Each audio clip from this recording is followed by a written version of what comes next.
Good morning, everybody. 13th of May,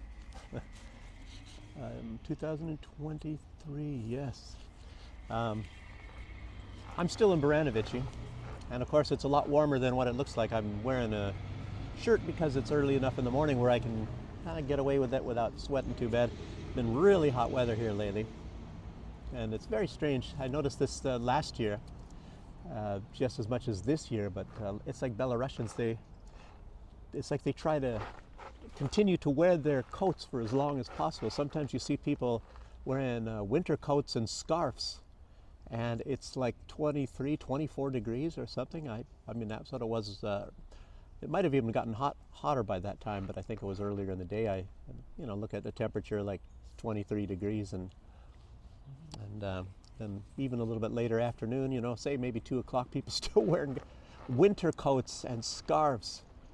And it makes you wonder, wow. And then a lot of people, of course, are a little bit more, I guess, aware of their surroundings. So they took whatever little jacket they might have had off and are, slogging it around, of course, carrying your jacket. But I was out yesterday in the morning even, I don't know what time it was, maybe just 10 o'clock or something. I realized it was warm enough. I don't know. I can't understand certain people, but I remember being here in Belarus also. At some time, it was winter time, and there were women at that time wearing like mini skirts, and high heels or something. That was really interesting. That was back in the earlier days, but anyway, so let's talk some news, right? Sounds like Alex Christopoulos' line, I guess. I have to think of something else. don't want to be a copycat. Okay, well, yesterday, early, there were some strikes on civilian targets in Luhansk, and then a little later in the afternoon, there was one more towards the evening, and it was the deputy Duma. He was a leader in the Luhansk government. He was injured, as well as 6 children, from a Ukrainian missile strike. Not such a nice thing. Not such a nice thing to do. And that was a holiday, Republic Day. It's like the Independence Day in the United States. So, people are out celebrating, children around, and then you conduct a missile strike. Well, that's par for the course for Ukraine. There's a little bit more I'll say unfortunately, about Ukraine later on. And it's, again, it's not like I'm trying to,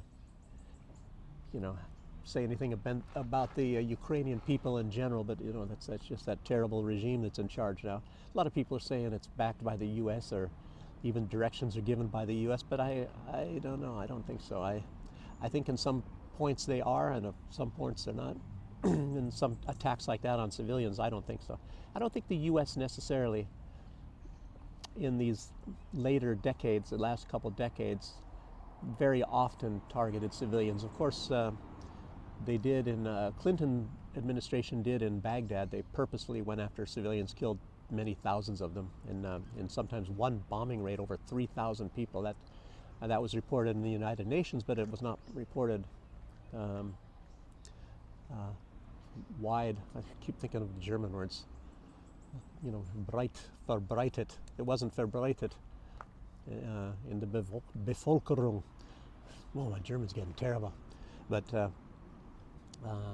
anyway, there was a bad one during the Clinton years, and then of course George Bush, he bombed a convoy when they were fleeing Baghdad after the United States was bombing Baghdad, and they purposely bombed a civilian convoy, killing thousands and thousands of people. But other than mostly that, I think a lot of time the U.S. isn't bombing civilians, But you got to think of like the bombing of Dresden. How many? I don't know how many. Many thousands of people were killed.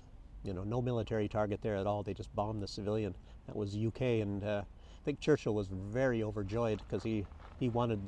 A lot of people don't know, but he wanted the extermination of German people on Earth. So, well, but he's not a eugenist or a racist or nothing like that. So there's a dark side of a lot of people that we consider our heroes. think about Obama and his exceptional people, which is, a phrase to be beloved by fascists, at least the modern definition of fascism. But anyway, here I'm going off on these tangents. Anyway, talked about that. Another part of the news is the U.S. default. Everybody's talking about, oh no, they're going to run out of money. But you've seen this. I don't know, anybody who's been alive for more than just say 30 years, this happens so often. And then they always extend the debt ceiling. They always do that. Republicans, I guess, want to cut a few things, and Joe Biden says no, especially not the Ukraine war. We got to keep sending billions of dollars. I think just what is it, a week ago, was it? $1.2 billion. When the Republicans are trying to cut things, he signed some bill, but I think a lot of the Republicans signed on to that too.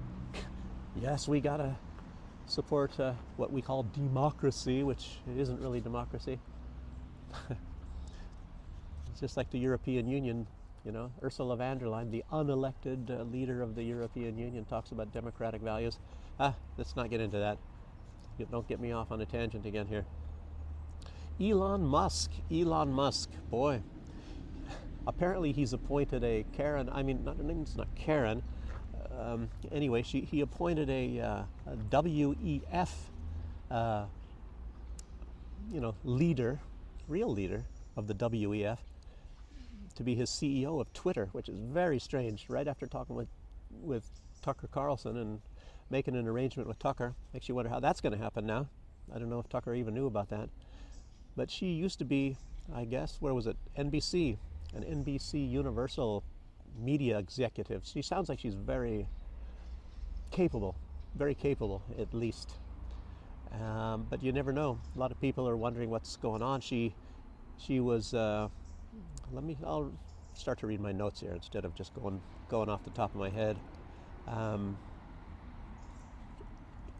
Elon wants to make Twitter an everything app.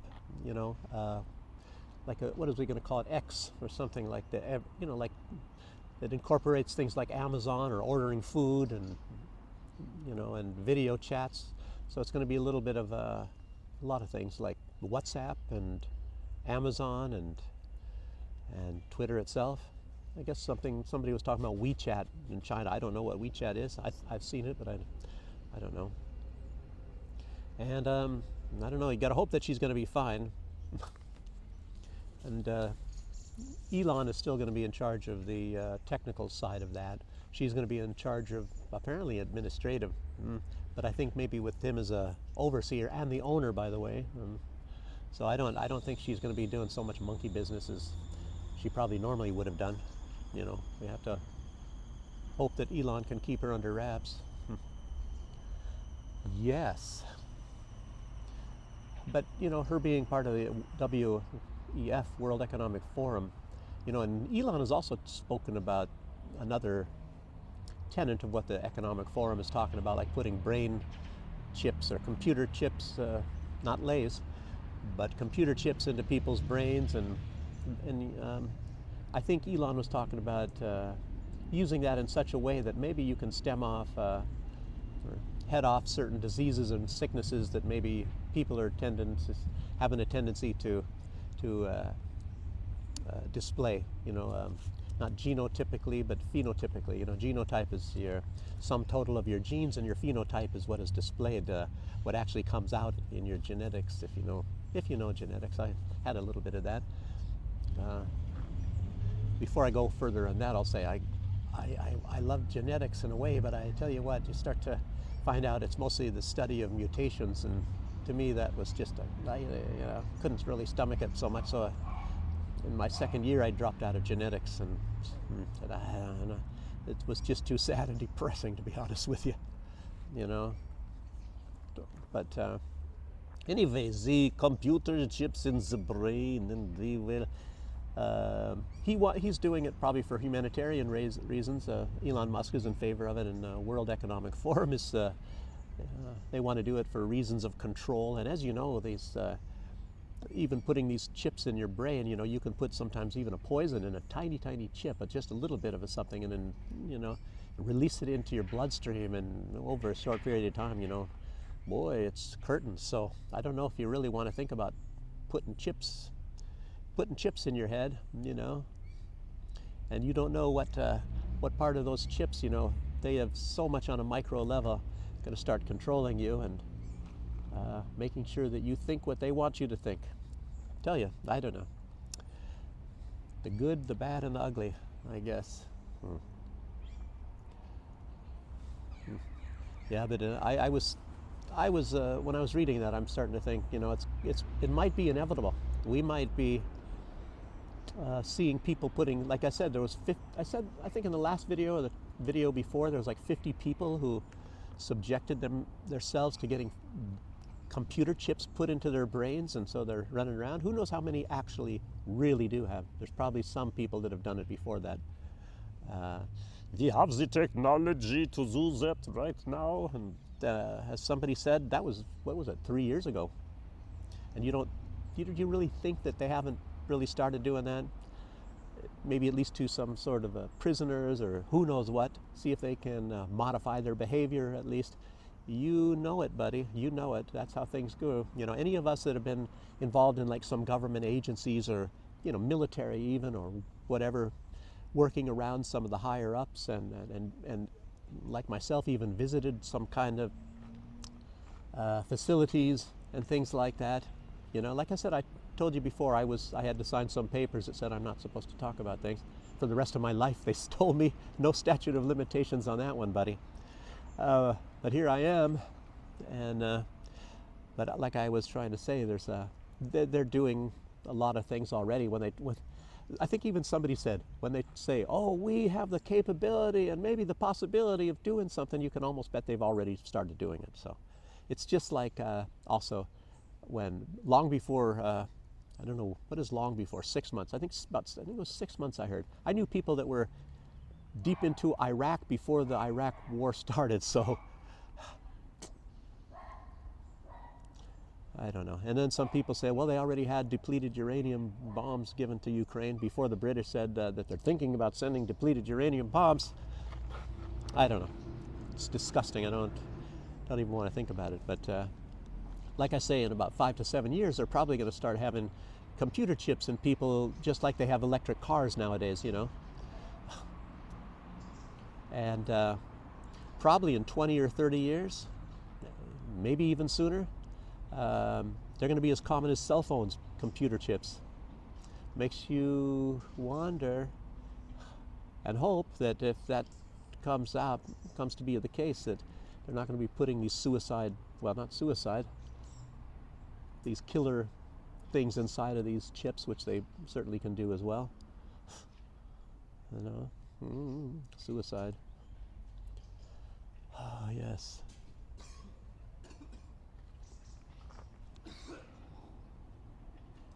Yeah, but it's might come down to the fact that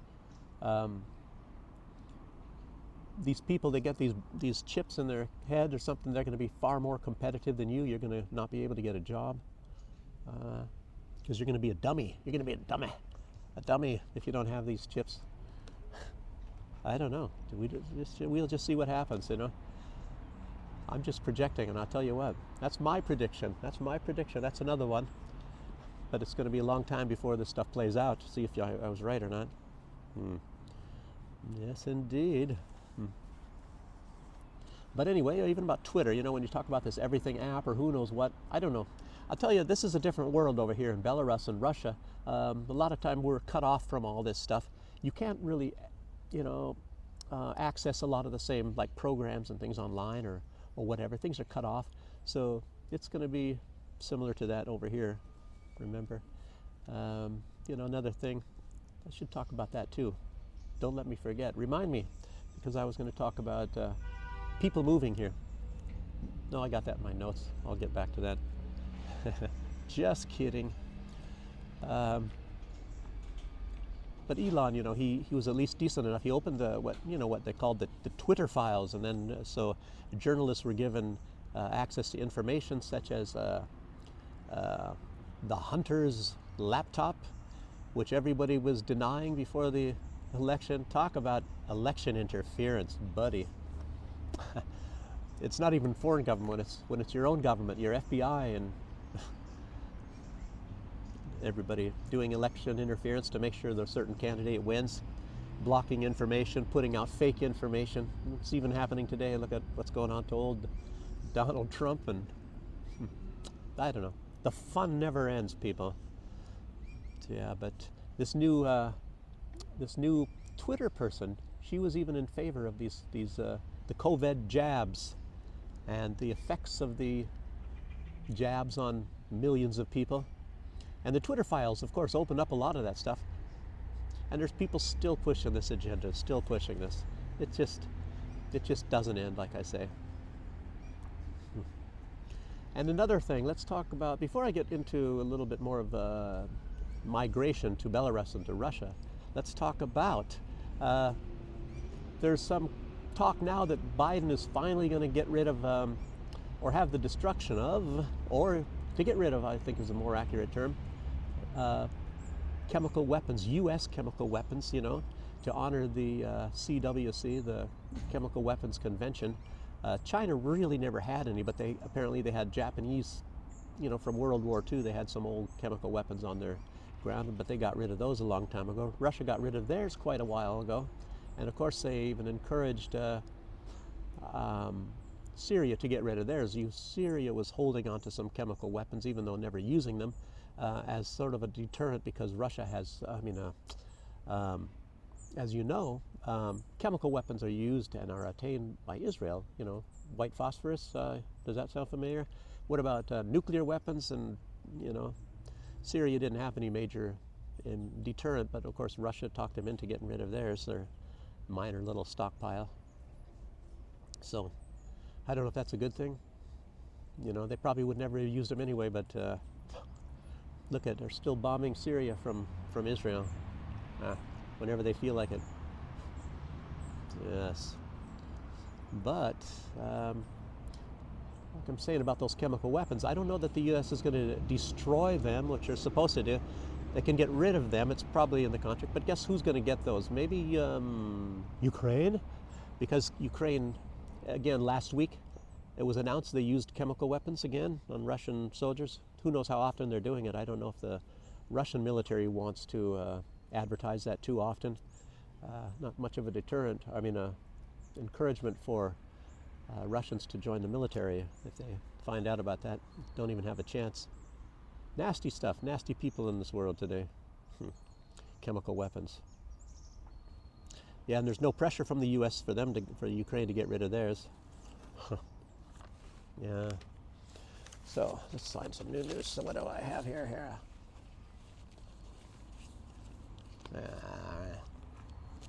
Well, maybe the reason why that's why I wrote that down too. The reason why there's no pressure for Ukraine to get rid of their chemical weapons is because they're using them on Russians, you know?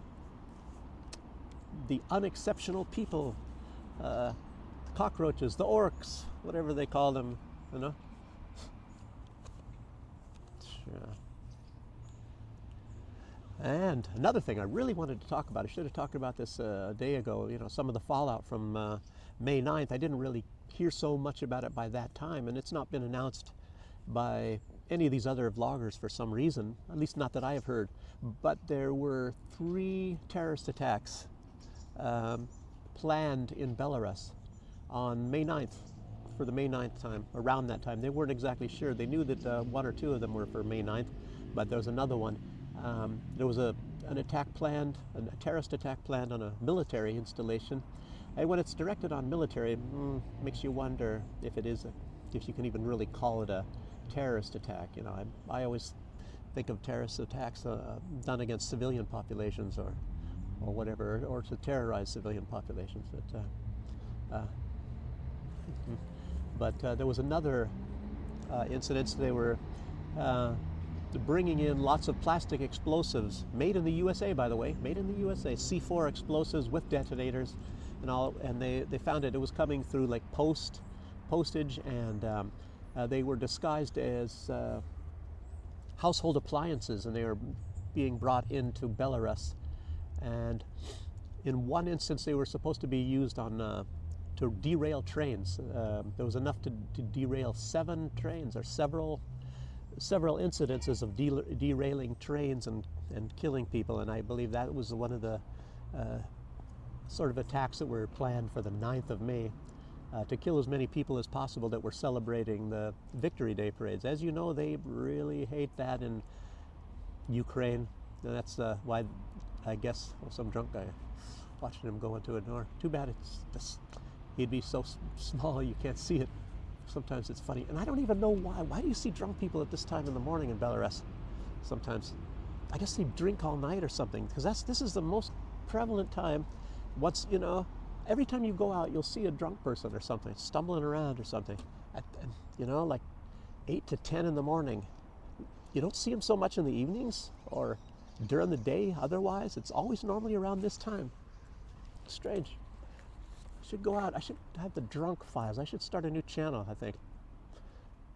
Yeah, filming people, you know, stumbling around. I saw that in Minsk too, and there was one area by where I live, and I don't know, there's some place people must be drinking or something. I don't know. I don't want to get into that. But anyway, so one was for derailing trains, and the other was supposed to be used for the May 9th celebrations, you know, the one that I went to. But of course they found these people a lot earlier. The people, you know, I think they discovered the explosives coming in, I would think so, but they've already caught 4 of these people. You know, they mentioned their first names in the press over here, and it was headed by one person who's in Kiev at the moment, also a Belarusian citizen, by the way.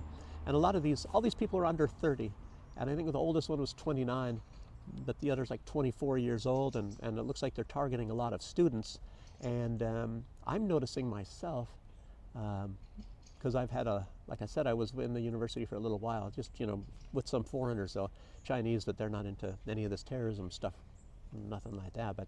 But I was in the other branch, the main branch, and on a different incident, not just talking to students necessarily in connection with the Russian language program, but, you know, some of them, and they're, I don't know, let me just say that I met some, and so far they've been women, young women, of course, and age, one was 19, I don't know the other name, one was 20s, maybe 23, 24, and they seem to be anti-Belarusian, at least anti-Belarusian government. Not anti-Belarusian, anti-Belarusian government. And there's a lot of people, and it's like they spread this stuff around within the universities, and sometimes it's the law themselves that maybe turn these people. I guess after this 2020, you know, problem, there's a law that says I don't think students are allowed to speak badly about the government, and you got to realize that they're not paying for their education. It's paid for by the government, their university education, so I can understand that. And but some of them see that as very oppressive, and trust me, they can speak badly about the government, but I think that is one of those types of laws that you know, they have them in the States, they have them everywhere in the world, that when you they make a certain law saying, oh, you can't do this, and it's not that you're going to get arrested or kicked out of the university if you defy that law, but what that law is designed to do is, in case you are going too far and you're getting the authorities' attention and constantly speaking about and inciting people by your, which is a form of hate speech, I guess, when it's, I don't know, I don't like that term hate speech, but when it's used so often and so vehemently against something that they probably could, you know, tell you, nope, you got to get out of the university, or maybe go to jail. They're not going to, I'll tell you what, in Belarus, they're not going to put you in jail for just some words, unless you're inciting people to violence and like to overthrow the government. A lot of people here, maybe they're still in the Soviet times, and they think that if you're just speaking negatively, that they're going to get in any kind of trouble. I've even talked to government officials, and they were laughing when I told them that, you know, you can go ahead. I think even people in the government say negative things, of course, too. So it's just a misconception about Belarus, and the misconception is in the society here itself. So, but the truth is, there's a lot to appreciate about the Belarusian government, and I'm going to, you know, and a lot of people, a lot of foreigners, Americans and things, they realize that even more than Belarusians, and it's so strange. You talk to a lot of people here, and it's just the opposite of what you hear from a lot of us that are watching, you know, that are watching this video. They said, who in their right mind would want to come to Belarus? You know, when you're from the United States, oh, and it's so great over there, you know, and it's just totally amazing, and it really makes you wonder when the people are going to start waking up and seeing what's going on over there. This person I met who's in medical school, I think he's in medical school. I don't know if he teaches in medical school. I didn't remember didn't look at him too closely. He was sitting next to me, so I wasn't staring at him and seeing if he was a little bit older and maybe teaching classes rather than actually being a student. I think he's a student. But he says a lot of these people, they need to get out and travel a lot more. So, you know, go to the US, you know, go to these places. I just made my little trip into Europe. I'll tell you what, going into Latvia, and I talked about things in my other videos, you know, they're making these what do they call them, exhibitions out on the streets, you know, these boards, and putting paint on women's underwear, like I said, and saying that Russians are raping and pillaging and killing all the Ukrainians and that sort of thing, and there's even more. You like what's going on in the West. You go to, there was a big LGBT parade, you know, also going down the streets, people practically half naked or something like that, talking about, you know, getting their gender changed and all that sort of thing. And that was also in Latvia. Then I went to Frankfurt, people with their syringes shooting drugs on the streets and all that sort of thing, all around there in Frankfurt. It's the area that I was at. You know, much worse in the States. So, you know, prices going up like crazy. Now, who would want to give that up? You know, it's why would anybody want to come here with low prices and, you know, family values and gosh, I don't know. I'll be getting into more of that later on in my videos. So subscribe now. Talk about like some of the differences between the West and over here. But like I said, I wasn't living in the States for a long time, so only things that I saw when I was in Germany, and then I was in St. Vincent and the Grenadines, which is a quasi-Western type of place too. Homosexuals getting violent with people because they're not homosexual.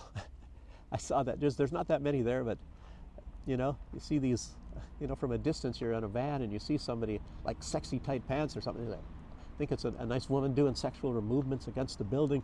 Oh. And then you see that it's a man, and it's like, oh man, I'm gonna cut off my private parts. Does that mean I'm gay? Anyway, forget that. I didn't say that. That's hate speech.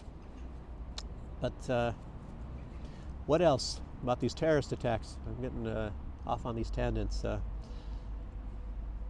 Yeah, I think maybe I've covered all of that. Let's see, Victory Day celebrations. Yeah, but anyway, how much the West, they hate these Victory Day celebrations. You know, they have Europe Day, and Zelensky now decided he's going to call it Europe Day. And Ursula von der Leyen, she is so happy. She is so happy that Mr. Zelensky, he also, I think she was there on May 9th, and so happy that they called it Europe Day as well. We have to thwart these people that defeated us in World War II. We have to show those Red Army people that, you know, they did not like us massacring them into the tens of millions of people. Oh, what a deluded bunch of people that they are. But now we are taking control again of the world, so don't be afraid. Klaus will help us out as well. We don't have to see your papers because we will have the computer chips in your heads. So we can all be happy to live in our democratic society. By the way, I was not elected by anybody, and I am the leader of the European Union, and we call that democracy. So let's go a little bit further about that. But anyway, the leader of these terrorist attacks, he's, I guess, he's in Kiev.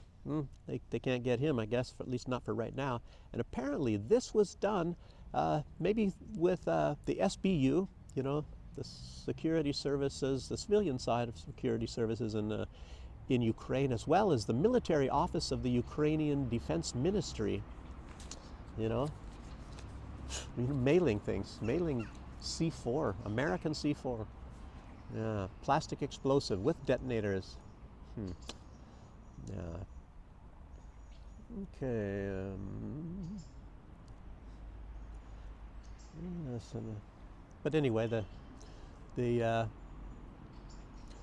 infiltration of a lot of these people into the learning institution of Belarus, I don't know. Lukashenko's so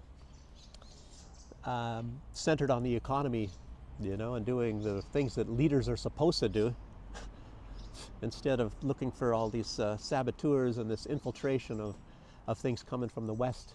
But I'm hoping it's all thwarted now with this now being a union state, and I think that's one main reason why he is actually integrating Belarus into Russia at a little bit faster rate than he was in the past, is because of maybe he realized how deeply these infiltrators from the West are involved here in Belarus.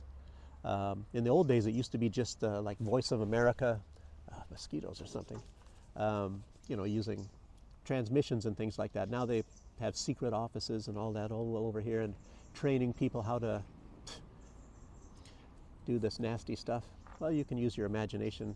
I think I have a Dejoko. He's the guy that knows a lot on one of the subscribers. He knows a lot about how this stuff works, I guess. So, yes. Another piece of information. Well, I'll get into what I was going to get into.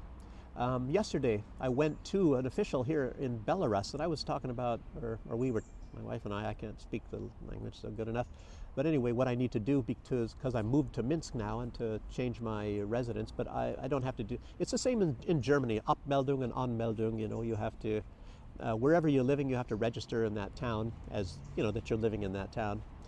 And, but I guess I don't have to deregister here in Branovic. I just have to register in Minsk that I'm living there. So, and I think it's mostly for foreigners. I don't think really even Belarusian citizens have to do that. Just foreigners, I'm guessing.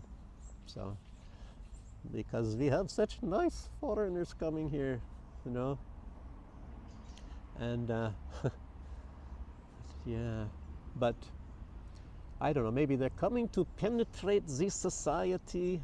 Oh boy, what the future's going to be when everything's getting vamped up, and all these crazy globalists are going to be looking for more people to do more nasty stuff here. But anyway, this official, she was a high official in the immigration department here in Baranovici, and I, of course, I couldn't resist, so I had asked if there's more foreigners now coming to Belarus than it was in the past years, and she said, oh yes.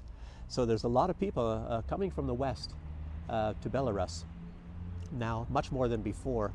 And doing a little bit of research, you know, you find out about, you know, coming to Russia or to Belarus, there's a lot more bureaucracy to go to Russia than there is to Belarus.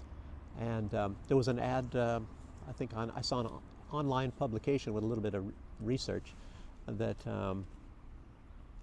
there's, well, wrote it in my notes here that you know, I'm finding out a lot of Australians are coming to Belarus, probably because of the you know, how they were against these inoculations, the jabs in Australia, and it's completely the opposite over here in Belarus. So, but then again, let me add to that, I did talk to some people and it was some like working in hospitals and things. They did actually here, even in Belarus, at the very beginning at least, make people get vaccinated.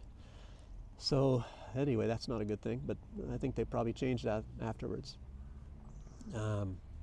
But in Russia, they're building a very large settlement, mostly for Americans, coming from the United States, moving to Russia. And as I said, it's a lot of bureaucracy going to Russia, much less coming to Belarus. And apparently a lot of those going even to Russia are Catholics. So, but I'll tell you what, not half the population, but I'll just say, religious-wise, in Belarus, you would say those maybe that are Christians, I guess I should say, half of them are Catholics actually. Well, not half, almost half are Catholics in Belarus. But of course, the Orthodox Christians have the edge. But you know, there are a lot more Catholics in Belarus than there are in Russia. A lot larger percentage, I should say. I got to learn how to talk, I guess. Here I am, pretty weird. So, but I was going to say a lot of Australians, of course, in Belarus, like I mentioned already. But this large settlement in Russia, it's mostly for conservatives fleeing the USA and some from Canada. And there are already 200 families, most Orthodox Christians from the US. And this settlement will be, for the large part, finished in around 2024. Not finished, of course, because it's going to continue to expand, but I think maybe what they're meaning by finished is maybe having you know, government offices and things like that. So isn't that going to be strange? It's going to be like a probably heavily English-speaking big district south of Moscow. And let's see what it's called here. And it's and most of the funding, mostly all of it, is going to be done by the migrants themselves. And approval has already been granted. You know, so it's all been approved by the government of Russia. And this is going to be like I said, American, for the most part, American settlement south of Moscow, just south, and it's still in the Moscow region. It's called Serbukov, the Serbukov district, for those that are interested in wanting to move there. And I'm sure there are a lot that are interested in moving there. But Russia is even talking about that there are tens of thousands of Westerners already coming. They're coming from Ireland and Germany and the USA and from everywhere, basically. But like I said, I wrote down here that's, again, the bureaucracy in Russia is a lot more difficult.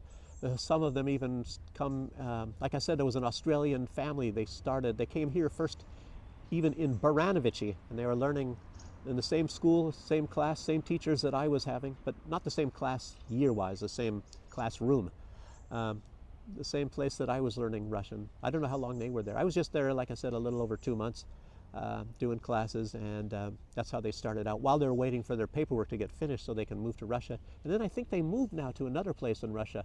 But if you want to see their adventures, it's the parents of the people that have a video channel on YouTube called Backyard Russia.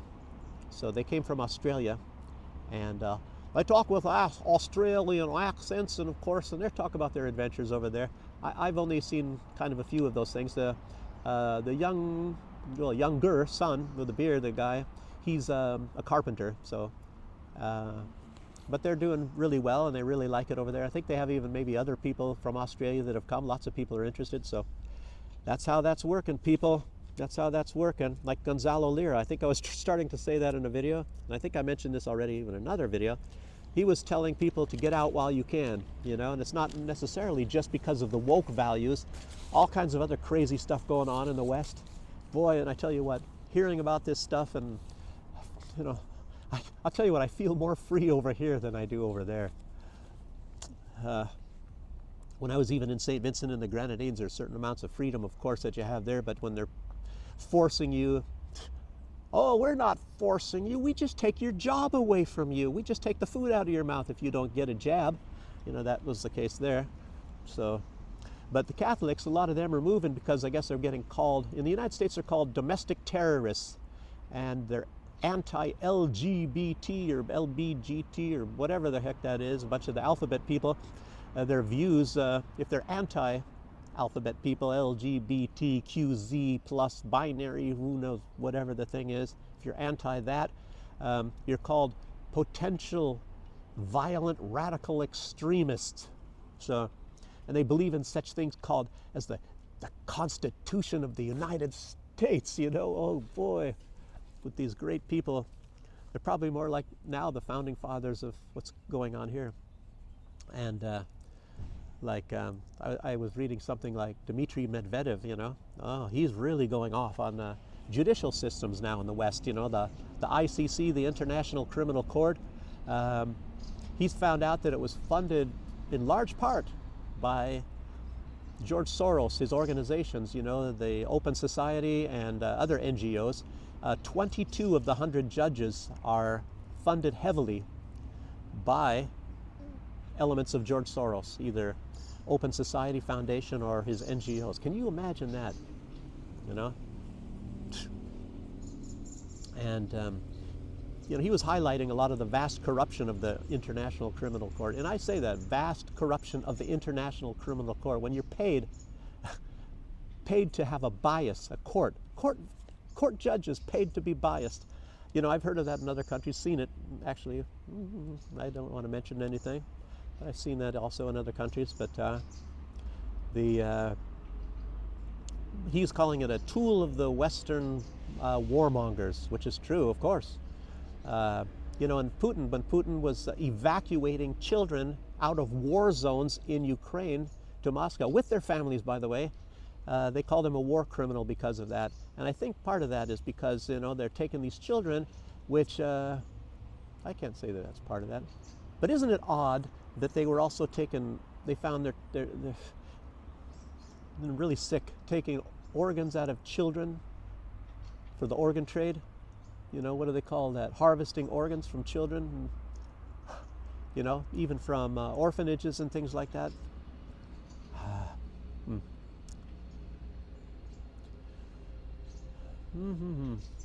Things you don't really ever want to talk about, you know. And of course, Putin's a war criminal by saving children from such fates.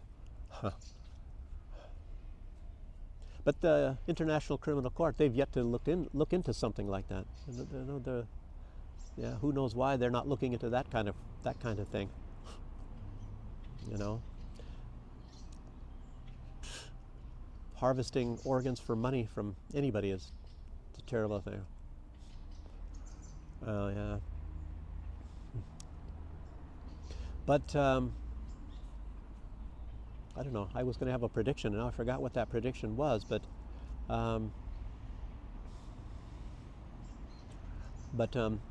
he was also said there's no reason for Russia to obey these legal structures because they've completely discredited themselves, and they certainly have. You know, the U.S. doesn't even obey it. The U.S. says if they try to arrest Bush or anybody for their war crimes, their obvious war crimes, that they're gonna take military action against Holland or something like that. So what do you think? Do you think Russia's not gonna do something like that? But anyway, they, like you said, they've completely discredited themselves. If judiciary institutions do not function, they will be replaced by others that do. Oh, that was my prediction. Guess what's going to happen? You know, Russia's, you know, becoming a member of a lot of these different organizations, the Shanghai Cooperation Organization, BRICS, and all that sort of thing. Well, I sort of wonder if there's going to be another sort of international court being created somehow by some organization, because, like he said, if these judiciary institutions do not function, they will be replaced by others that do. He also said, you know, later on, he said in his talk, this was in St. Petersburg, he was given some talk, you know, about judiciary things. And he said that that when international law is not recognized, international law and conventions are not recognized, you know, that countries all agree to, he said, then tube and rocket artillery will take their place, and even hypersonic missiles. So when you have these courts and things that everybody is everybody agrees with these laws, but when these laws are not followed, you know, military action is going to come about. Look at what's happening in Ukraine right now. When they were bombing and shelling the innocent civilians of the Donbass region, I guess it was Ukraine bombing their own people. What happened when somebody else was supposedly, well, probably bombing their own people with weapons supplied by the USA? Maybe gas. Maybe we talk about between Iran, Iranian villages inside of Iraq, and Donald Rumsfeld, and gassing his own people, and Saddam Hussein, or whatever, stuff like that, which of course the United States never even mentioned for many, many, many years after it happened, even though they were perfectly aware of it, US weapons being used for, you know, against supposedly, I mean, at least that's what we're all told. Who knows what the truth is nowadays anyway. But anyway, some people were supposedly gassed with US weapons, and of course the US refrained from even mentioning that for, what is it, I don't know, was it 8 years or something after it happened? And then of course after old Saddam started getting his oil paying euros or things like that, that's of course when it became a big issue. Anyway, we can go on, but again, I'm gonna end now. I gotta try to upload this video. Hopefully it's not gonna be a 17.5-hour chore again like it has. The last video wasn't so bad. It wasn't, of course, a long video, but it uploaded much faster. But that one, 17.5 hours, boy, oh boy. Anyway, I'm gonna be going back to Branovici today, so, and live them in that mess. And I think tomorrow some little work is supposed to get done. Maybe this week, I think some work is going to get done by some of these people that are experts. I can't hang a door. I'm not gonna hang. I can't do that myself. And you know, when you pay so much for a kitchen, you know, I'm not going to install it. I don't know. I'm not going to be doing anything like that. Of course, they sent the new parts. You know, that's their job.